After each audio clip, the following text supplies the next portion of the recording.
Right. కాసేపట్లో దేశవ్యాప్తంగా neat పరీక్ష జరగనుంది. తెలంగాణలో 190 పరీక్షా కేంద్రాలను అధికారులు ఏర్పాటు చేశారు. పరీక్షా కేంద్రాల వద్ద అధికారులు కట్టుదిట్టమైన భద్రతను ఏర్పాటు చేశారు. మధ్యాహ్నం 2 గంటల నుంచి సాయంత్రం వరకు పరీక్ష జరగనుంది.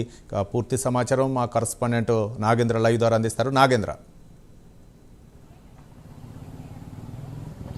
Thank you Ravi. దేశవ్యాప్తంగా కూడా మరి కాసేపట్లోనే నీటికి సంబంధించినటువంటి ఎగ్జామ్స్ ప్రారంభం కాబోతున్నాయి.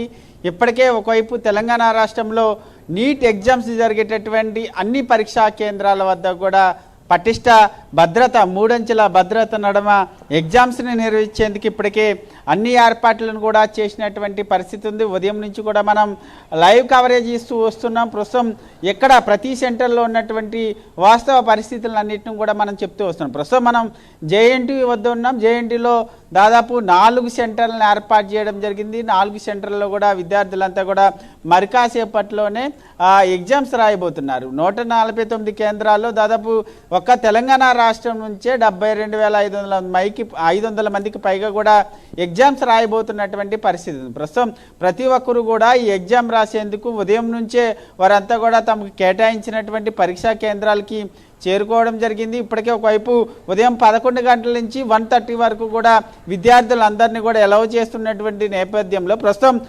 అయినటువంటి నేపథ్యంలో ప్రస్తుతం మనం ఉన్నటువంటి జేఎన్టీ పరీక్షా కేంద్రం వద్ద విద్యార్థులంతా కూడా ప్రస్తుతం వాళ్ళకి కేటాయించినటువంటి ఎగ్జామ్ సెంటర్ హాల్లోకి వెళ్ళిపోయినటువంటి పరిస్థితి అయితే కనుక ప్రస్తుతం ఇక్కడ ఉన్నటువంటి పోలీసులు కానీ అధికారులు కానీ ప్రతి ఒక్కరిని ఇక్కడ ఉన్నటువంటి పేరెంట్స్ని అందరినీ కూడా బయటకు పంపించేటటువంటి ప్రయత్నం చేస్తున్నారు. ముఖ్యంగా ఇక్కడ ఎవరు ఉండకూడదు, 144 సెక్షన్ ఉంటున్నటువంటి నేపథ్యంలో ఎగ్జామ్ కంప్లీట్ అయిన తర్వాతే వచ్చి తమ పిల్లల్ని తీసుకొని వెళ్ళాలంటూ కూడా పోలీసులంతా కూడా ఆ పేరెంట్స్కి చెప్తున్నటువంటి పరిస్థితి కనిపిస్తుంది. ముఖ్యంగా దేశవ్యాప్తంగా 23 లక్షల మంది రాస్తుంటే మరొక తెలంగాణ రాష్ట్రంలో 72,000 మంది ఎగ్జామ్స్ రాస్తున్నటువంటి పరిస్థితి ఉంది. ఎందుకంటే ఒకవైపు పరీక్షా కేంద్రాల వద్ద ఎటువంటి అవాంఛనీయ సంఘటనలు జరగకుండా, ఎందుకంటే గతంలో ఈ ఎగ్జామ్స్కి సంబంధించినటువంటి అంశంలో కొన్ని ఆరోపణలు వచ్చే కొన్ని అవాంఛనీయ సంఘటనలు జరిగినటువంటి నేపథ్యంలో మరొకసారి అటువంటి సంఘటనలు జరగకుండా పూర్తి పటిష్టమైనటువంటి భద్రత నడుమ ప్రస్తుతం ఈ ఎగ్జామ్స్ నిర్వహించేందుకు అధికారులంతా కూడా సిద్ధమైనటువంటి పరిస్థితి ఉంది. మరి కాసేపట్లోనే తెలంగాణ రాష్ట్ర వ్యాప్తంగా నీటికి సంబంధించినటువంటి ఎగ్జామ్ మధ్యాహ్నం 2 గంటలకు ప్రారంభం అవుతుందని చెప్పాలి. రైట్. Thank you Nagendra.